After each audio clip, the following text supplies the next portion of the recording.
Hi there, I'm Mila Sipka, and this is the Apatros Review. Now in this episode we take a look at, for the last time this year, at the Pure Terror 50-film box set from Mill Creek. And the subject for this particular episode is My Mom's a Werewolf, which was directed by Michael Fisher in the year 1989. It premiered theatrically in May of 1989 in the US, that's the only release information I have, and was directed by Michael Fisher and written by Mark Pirro, who's a low-budget filmmaker who pretty much makes films that don't require you mortgaging your house over for the budget. Now, this stars Susan Blakely, John Saxon, and Tina Kasperi. Also in minor parts, Gina Silva, yeah, the skull from Scarface, the guy who actually took out Tony Montana, and Marsha Wallace, yeah, Mrs. Krabappel from The Simpsons. Now, this is available in the Mill Creek Pure Terror 15-film box set, as you just saw the cover of, in a 133 print with pretty decent picture quality, but I heard there are widescreen ratio prints also available, if I haven't actually seen any of those.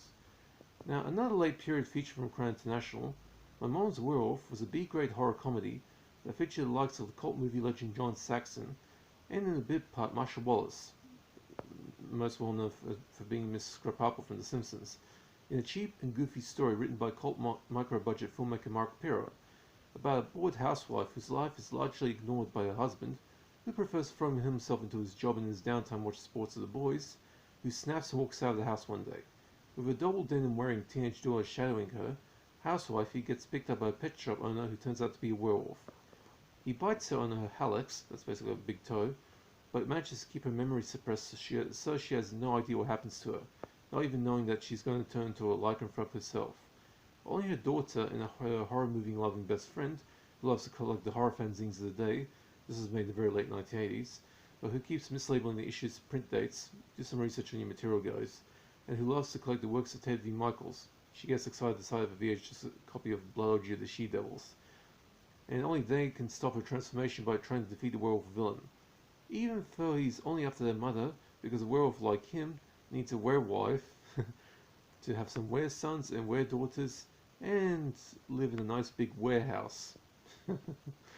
Only problem is that they don't know that the tactics only apply to vampires. Werewolves can eat garlic, don't get repelled by crucifixes, and will most likely use holy water as aftershave, like John Saxon demonstrates here. And while I don't condone adultery, at least Mr. Werewolf seems to take it seriously. Now, the werewolf mythology gets seriously twisted here.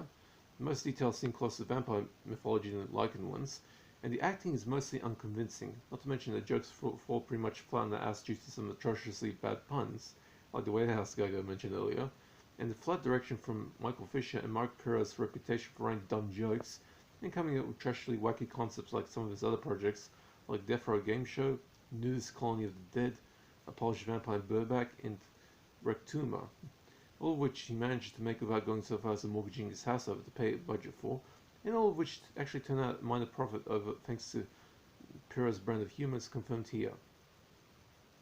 Now, this is one of those films where no matter how good or bad it is, at least you can't accuse it of not doing what it sets out to do. In fact, this does exactly what it says on the tin. There is a mother who happens to be a werewolf, so the movie lives up to the title on that count. But the jokes aren't that good enough to offer anything substantial for fans of horror, comedy, or both genres mixed together. It's not terrible, but not that great a film to begin with. And while bad movie masochists will enjoy this for the bad puns and goofiness, everybody else won't likely watch this unless they want to see the skull, the legendary hitman who iced Tony Montana's Scarface, going full bore as a mad dentist, that last part of that scene is hilarious, or Mrs. Krabappel as a hairdresser. Also notable is that Crown International cannot be faulted for not trying to rip off Teen Wolf. Now for gore and nudity, a bruised hallux and some gnarly looking terrible werewolf masks, but no gore and nudity. This film was rated PG by the MPAA, so kids can watch this with little issue. And for the grading, I'll give this a D+,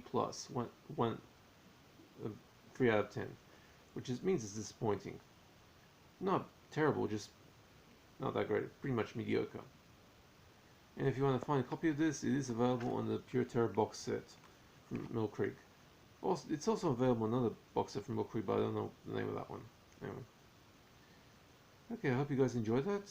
Now, I do not do requests, but if you have any questions about DVDs, or if you want to know if I have particular titles in my collection, just hit me up in the comment section, I'll answer.